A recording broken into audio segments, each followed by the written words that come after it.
Hello again. Now, what about the third conditional? This week, this is our main topic.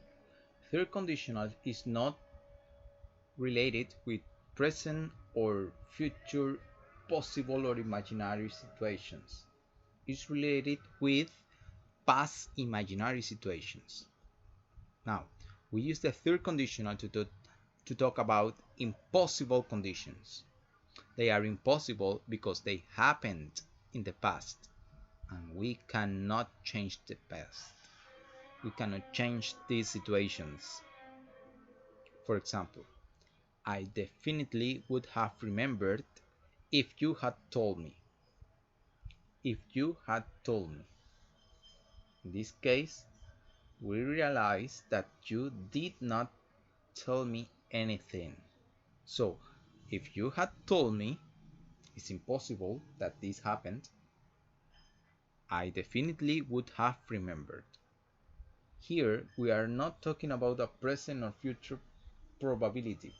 We are talking about a past situation and how we could act or behave if we had done a different thing. The if clause is always in past perfect. Remember, past perfect had plus the past participle of the verb. Had told. Told, the past participle of the verb tell. And the main clause use would plus have plus the past participle of the verb. This is the form of the third conditional. When we use the third conditional, we are talking about an imaginary situation in the past and its imaginary action or response in the past. For example, if I had known about the accident, I'd have said something different maybe, or I wouldn't have said anything. But what's the real situation? The real situation is that I did not know about the accident.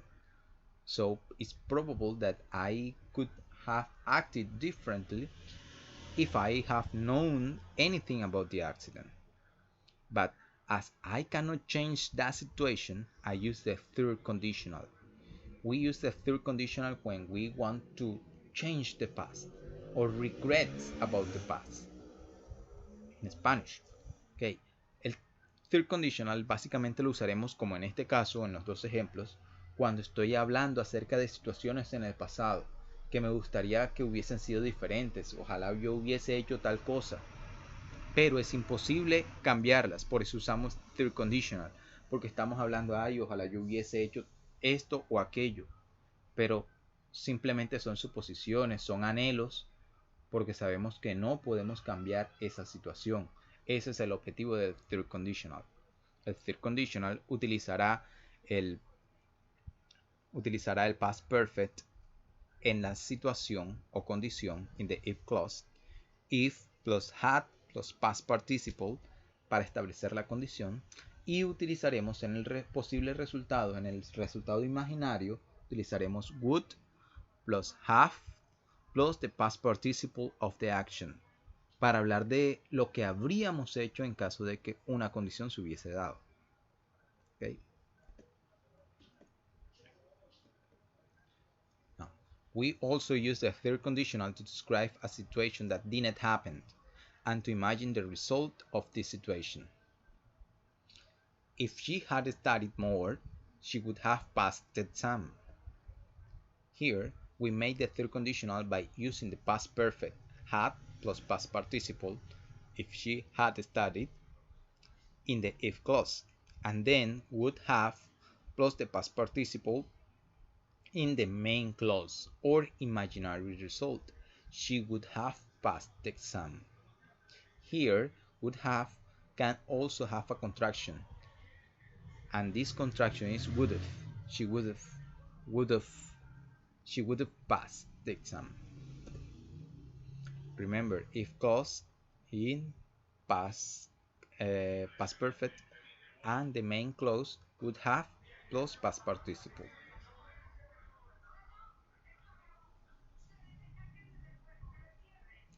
let's practice a little.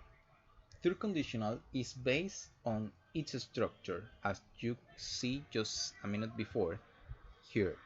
If plus past perfect, comma, and the result imperfect conditional, would or wouldn't have plus past participle. So let's practice a little to understand a little bit more. I'm sorry, but it should say complete third conditional sentences. Sorry. Complete third conditional sentences. We have 1, 2, 3, and 4 sentences. All of them are meaningful. I'm gonna focus on number 4. Read number 4, please. Let's start. Number 1. I blank take a photo if I blank my camera with me. So I start this sentence with the result, and the result is would have plus the past participle plus past participle of the verb take is taken. So I would have taken a photo if I, present perfect, if I had brought my camera with me. Number 2, if she hadn't been. In this case, I start with the past perfect because I have the if clause at the beginning, and this is negative. If she hadn't been sick, she would have, and past participle gone. She would have gone to my birthday party. She would have gone to my birthday party. En estos casos, jóvenes, en la primera comenzamos con would have más el past participle del verbo encerrado en paréntesis porque tenemos el resultado al comienzo de la frase. Y después tenemos la if clause, que es la que va en past perfect. En la número 2 se dio al contrario. Comenzó la frase con past perfect porque lleva el if clause al comienzo y después se utiliza would have más el past participle porque tienes el resultado después. La condición era que si no hubiese estado enfermo, si no hubiese estado enferma, ella habría ido a mi fiesta de cumpleaños. Number 3 is similar to number 1. We have to use would have at the beginning because the if clause is at the end. So he wouldn't have died. He wouldn't have died if the ambulance, past perfect, had arrived quickly. Have arrived quickly. And number 4, we also have the result at the beginning. Colombia would have won the match against Brazil if the referee hadn't nullified Yepes' goal. Colombia would have won the match against Brazil if the referee hadn't nullified Yepes' goal. Colombia habría ganado el juego contra Brasil si el árbitro no hubiese anulado el gol de Yepes. So, these are examples about the third conditional. Remember, we are talking about the past and we regret about the past. We want to change it. But remember, we cannot change the past. I wish I could change number 4, but I can't. We can't do it. Okay? See you. Practice a little bit, repeat the video if you want, and complete the following exercises.